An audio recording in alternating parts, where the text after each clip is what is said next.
Hello guys, দেখতে পাচ্ছেন কালকে যে একটা ভিডিও দিয়েছিলাম ওটা পার্ট টু ভিডিও। এটা হলো আপনার ভোল্ট মিটার। এটা হলো আপনার রেগুলার দিয়ে সিরিজ লাইন, মনে করেন যে কোনো ডিভাইস আমি ভোল্টেজ কমাতে পারবো বাড়াতে পারবো কারেন্টের। এটা হলো সিরিজ লাইন বানাইছি। এটা হলো সিরিজ লাইনের সুইচ। এটা হলো আপনার রেগুলেটর দিয়ে একটা করছি, মানে যে কোনো ডিভাইস তাতাল বা যে কোনো জিনিস এটা দিয়ে ভোল্টেজ কমানো যাবো বাড়ানো যাবো। একটা গেল।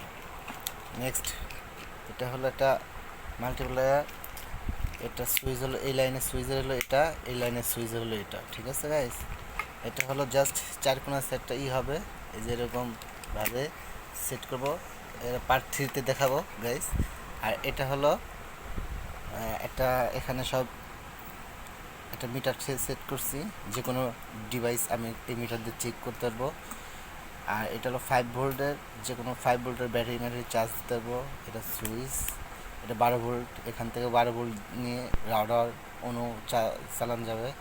আর এটা হলো আপনার এখানে মিটারের যে দুই কেবল থাকে, এই দুই কেবলের তার এখানে দিচ্ছি জ্যাক সিস্টেম করে যে কোনো জিনিস ডিভাইস আমি চেক করতে পারবো যে ভালো আছে না খারাপ আছে।